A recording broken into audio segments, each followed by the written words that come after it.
नमस्कार मित्रों।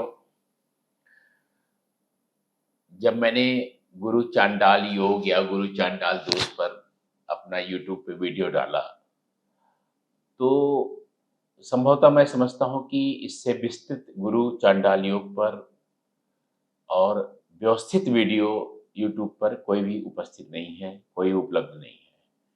तो कुछ विद्यार्थियों ने, कुछ मित्रों ने आग्रह किया कि गुरु चांडाल योग की कोई इंटरेस्टिंग कुंडली का विश्लेषण करिए। और उसको दिखाइए। आप गुरु चांडालियों पे इतना बड़ा 1 घंटे से ज़्यादा करीब वीडियो, 1.5 घंटे का आपने 1.5 घंटे का वीडियो डाल दिया हिंदी, अंग्रेजी में। तो एक कोई कुंडली लेकर विश्लेषण करिए और बताइए कि कैसे ये कॉम्बिनेशन काम करता है। तो मैंने बहुत सारी कुंडलियाँ देखी और विश्व में जो मुझे सबसे प्रिय गुरु चांडाल योग पर कुंडली है, वो निकोला टेस्ला की है। निकोला टेस्ला अगर आप नहीं जानते हैं, तो उसके बारे में पढ़िए, समझिए,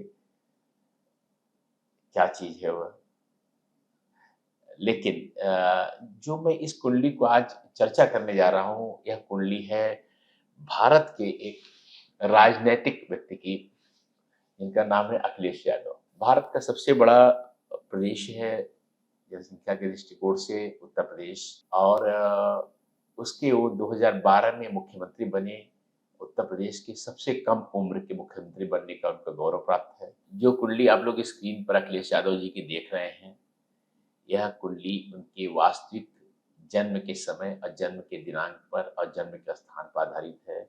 उ उस डेट पर आधारित नहीं है, जो उनके ऑफ़िशियल रिकॉर्ड्स में, स्कूल में, कॉलेज में और अन्य जगहों पर बताई गई है। उसमें समय नहीं है और दूसरी बातें भी नहीं हैं। और इस कुंडली के आधार पर मैंने पहले भी अखिलेश यादव जी की बहुत सारी भविष्यवाणियाँ की है, जो सही निकली है। और अगर आप थोड़ा-सा ध्यान देंगे अगर जो है इस कुंडली को, तो उनके जीवन से पूरी मैच करती है। जो उनके ऑफ़िशियल डेट ऑफ बर्थ पर 1 जुलाई 73 वाली जो कुंडली है, उससे उनके जीवन का कुछ भी नहीं पता चलता है। उनके पिताजी के बारे में, उनकी माँ का आप जानते हैं क्या चीज़ें थी। तो ये कुंडली जो मुझे इटावा से ही मिली और स्रोत मेरे मित्र ही हैं, उनके परिवार से थोड़ा-सा संबंधित भी हैं। तो इससे मैंने सारी सही भविष्यवाणियाँ की और सही निकली है। और आप एक-एक अगर ज्योतिष के जानकार होंगे, इस कुंडली से उनके जीवन का एक-एक घटनाक्रम मिला सकते हैं। तो लेकिन आज जो मैं इस कुंडली का विवेचन करने वाला हूँ, यह गुरु चांडाल योग के संदर्भ में। इस कुंडली में उनके तृतीय भाव में गुरु चांडाल योग बन रहा है, गुरु स्वराशि का है और राहु से। और जो अगर आपने गुरु चांडाल योग वाली लंबा वाला वीडियो देखा होगा, तो उसमें जो मैंने गुरु चांडाल योग की 3 कंडीशन दी है, 3 तरीकों से निर्माण होता है, वो पूरी की पूरी यहाँ पर पूरी होती है।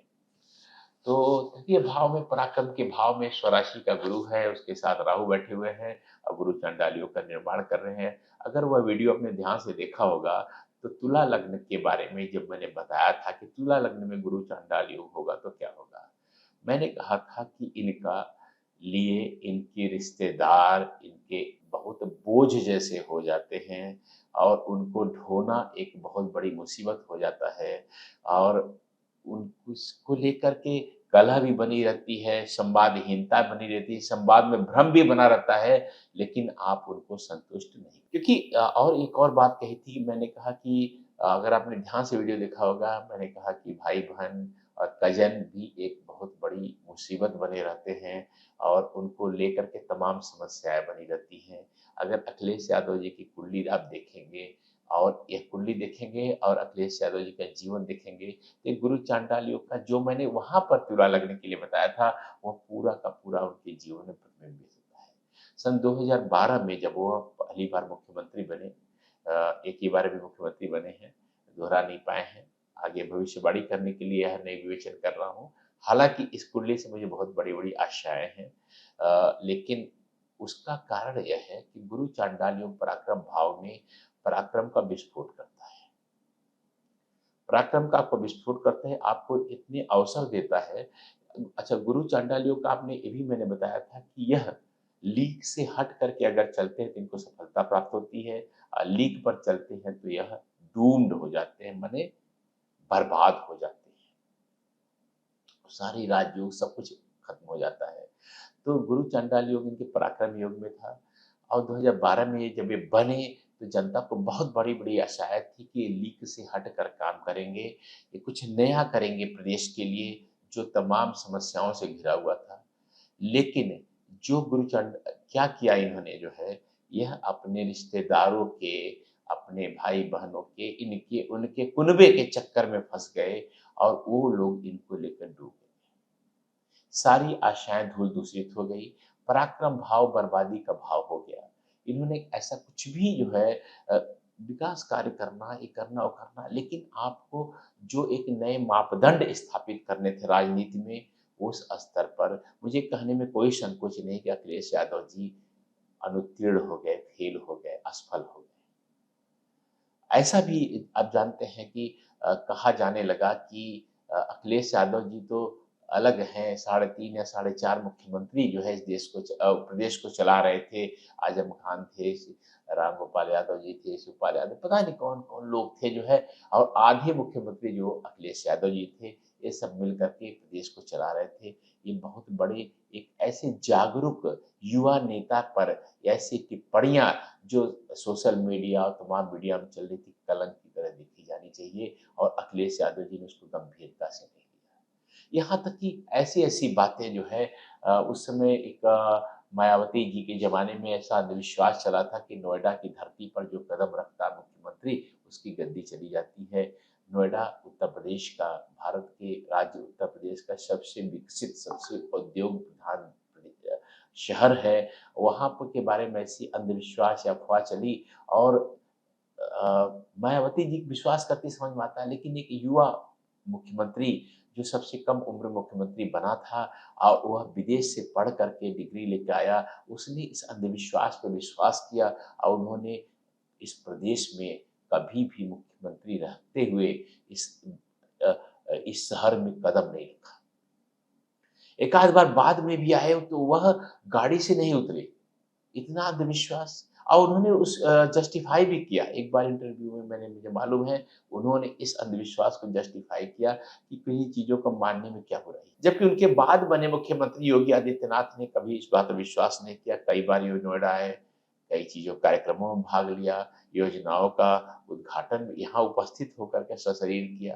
तो ये पराक्रम जो विस्फोट मिला था इनको ऊर्जा का, इन्होंने उसको ज़ाया करने दिया क्योंकि आपको गुरु और राहु मिलकर के यही कर सकते हैं कि आप परंपराओं को तोड़िए। आप अगर आप वीडियो को ध्यान से आप देखेंगे तो गुरु और राहु मिल कर के यह कहते हैं कि आप परंपराओं को तोड़िए, तभी आपके जीवन में चमत्कार होगा। अगर आप परंपराओं को लेकर के बैठे रहेंगे तो गुरु राहु यानी गुरु चांडाल योग जो है आपकी कुंडली में नकारात्मक बातें लेकर आएगा। लेकिन क्या अखिलेश यादव जी ने कोई परंपरा तोड़ी? अखिलेश यादव जी ने कोई नई लीग चलाई? एकदम नहीं चलाई। और जैसा मैंने तुला लगने के लिए कहा था कि इनके भी रिश्तेदार, नाते रिश्तेदार जो बड़ा-बड़ा परिवार होता है, तुरंत का अपना परिवार नहीं, अपने माँ-बाप, आपके आपकी पत्नी, आपके बच्चे नहीं, जो बड़ा-बड़ा परिवार होता है, वह मुसीबत की जड़ होता है। आपको मैं आग्रह करूँगा जो लोग ज्योतिष में रुचि रखते हैं, वो गुरु चांडाल योग के बड़ा वाला वीडियो ज़रूर देखें और देखें तुला लग्न के बारे में मैंने क्या और वही हुआ। वह कुनबा जो है अखिलेश यादव को ले डूबा। आ आज तक जो है उस कुनबे को अखिलेश यादव ढो रहे हैं, उसकी परंपराओं को ढो रहे हैं। किसी को एमएलए बनाना है, किसी को एमपी बनाना है, किसी को इस चीज़ का अध्यक्ष बनाना है, यही सब उनकी ज़िंदगी में चला आ रहा है। ऐसा नहीं कि युवा लोग भारत की राजनीति में नहीं आए। इंदिरा गांधी भी जब प्रधानमंत्री बनी थी, लगभग युवा ही थी।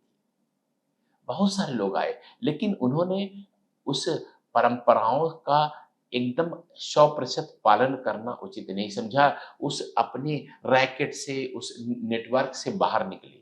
लेकिन अखिलेश यादव ने ऐसा नहीं किया और यही कारण है कि गुरु चांडाल योग उनको ग्रसित कर लिया है और उनको सफलता आगे कोई चमत्कारिक सफलता मिल नहीं पा रही है। जो पराक्रम भाव में बैठा हुआ स्वराशि का गुरु और राहु उनको लिए एक बाधा बन गया। यही अखिलेश यादव अगर नई परंपराएँ करने लगे, अपनी परंपराओं को तोड़ें, अपनी कुनबे को छोड़ दें, तो यही उनके लिए चमत्कारिक सिद्ध हो। ये मेरी भविष्यवाणी है। और सच बताऊँ, मैं राजनीतिक प्रतिबद्धताओं से हट कर के बात कर रहा हूँ, एक ज्योतिषी की तरह बात कर रहा हूँ। अखिलेश यादव कुंडली से बहुत बड़ी अविश्वास है। लेकिन यह कुंडली इतनी अकेली है, चंद्रमा अकेला बैठा हुआ है, उसके सामने सूर्य, बुध नीच का सूर्य बैठा हुआ है, बुध बैठा हुआ है। ये तमाम चीज़ें जो ऐसी हैं, वो उनको एक सही निर्णय लेने में बहुत बड़ी बाधक हो रही हैं, और ख़ासकर यह गुरु चंद्र। तो इस कुंडली मैंने आपके आग्रह को, मैंने अपने विद्यार्थियों के आग्रह को पूरा किया। अब केवल गुरु चांडाल योग के संदर्भ में मैंने व्याख्या की है। आप बाकी राशि लग्नों का आप जाकर के उस वीडियो को देखिए, और जो भी आपको अगर कोई मिलता है जो है, अगर गुरु चांडाल योग का प्रसिद्ध कुंडली आप यहाँ कमेंट सेक्शन में शेयर कीजिए, मैं उसका भी विश्लेषण करके आपको दिखाऊँगा। ये गुरु चांडाल योग का जो मेरा विश्लेषण था, कितना सार्थक था, कितना सार्थक था।